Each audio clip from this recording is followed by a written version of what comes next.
Et retour au Coteau, à Mulhouse, pour le deuxième épisode de notre série. Ce soir, rencontre avec des animateurs de l'association familiale et sociale du quartier. Régulièrement, ils vont au-devant des habitants. Avec eux, ils parlent de tout, logement, emploi, incivilité. De quoi prendre le pouls de ce territoire. Louis Belin, Vincent Lemiel.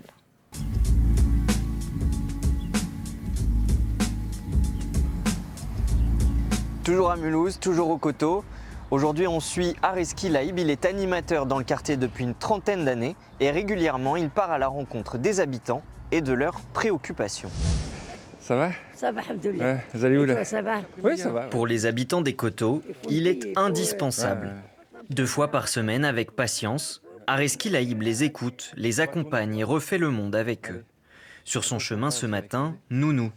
Sans travail, sans enfant, il dépend de sa pension d'invalidité. Et avec Areski, les discussions peuvent être animées. Pour les jeunes du quartier, quand ils sortent de l'école, ils ont quoi ? À part tourner en rond, là, tourner. Faut faire avec. Enfin, il faut aussi que les gens dans le quartier. L'argent qu'ils ont la mairie. Non, mais on est là. Je rentre pas là-dedans. La problématique, elle est là, c'est que pour moi, il n'y a pas beaucoup d'engagement. On essaie de faire au mieux. Tu vois, alors, Mobiliser les habitants du quartier, c'est une des missions de l'équipe de prévention citoyenne des Coteaux. Créée par l'État en 2021, elle fonctionne en équipe animateur-éducateur, avec l'ambition de lutter contre l'incivilité et la délinquance, favoriser l'insertion professionnelle et le vivre ensemble. Areski, lui, s'y emploie depuis plus de 3 décennies. Ouais. Il y a longtemps, hein. J'ai 33 ans maintenant. Ah oui, d'accord, ouais. Mais vous habitez toujours ici ? Non, mais j'arrive pas à quitter le quartier, je fais mes courses ici encore quoi. Ah ouais, mais... Quand j'habite en ville, près de l'avenue Colmar. Pourquoi vous venez ici ? Je sais pas, j'ai tout ici. Ah oui, d'accord, ok. Le principe, c'est qu'on va beaucoup sur le quartier. C'est aussi ça notre mission, c'est-à-dire pas rester dans le bureau, c'est plutôt aller rencontrer les gens. Au revoir. Ça permet un peu une relation beaucoup plus naturelle, aussi des retours. Ce matin encore, j'ai vu la dame avec ses papiers.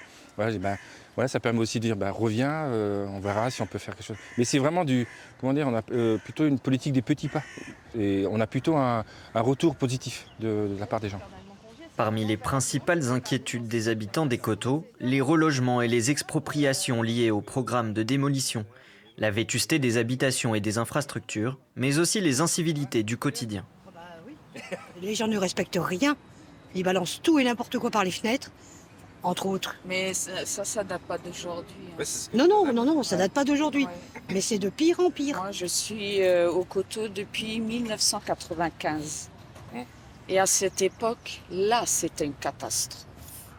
Oui. Mais là, je trouve que ça s'est beaucoup calmé.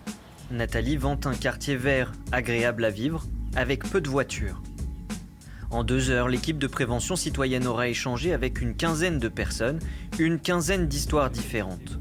Alors pour prendre un peu de recul, Areski a choisi de travailler au Coteau sans jamais y habiter. Depuis ses débuts en 1991, il a vu le quartier évoluer, les difficultés s'accentuer. Chômage, pauvreté, plus fort qu'ailleurs à Mulhouse. On a vu vraiment une descente vers la paupérisation des gens. Ça, j'ai trouvé que c'était vraiment flagrant. On a actuellement beaucoup de gens qui viennent d'Afghanistan, Europe de l'Est. On a aussi, avec la guerre en Ukraine, on a aussi des gens qui viennent de là-bas. Enfin, pour moi, je dis souvent, c'est un laboratoire social. Grands absents de cette tournée de quartier, les jeunes, qui représentent pourtant presque 1 habitant sur 2 au Coteau. Un lieu des histoires, c'est fini pour aujourd'hui. Dans notre prochain épisode, on s'intéresse à l'AFSCO, une association au cœur du quartier qui anime de nombreux projets pour les habitants.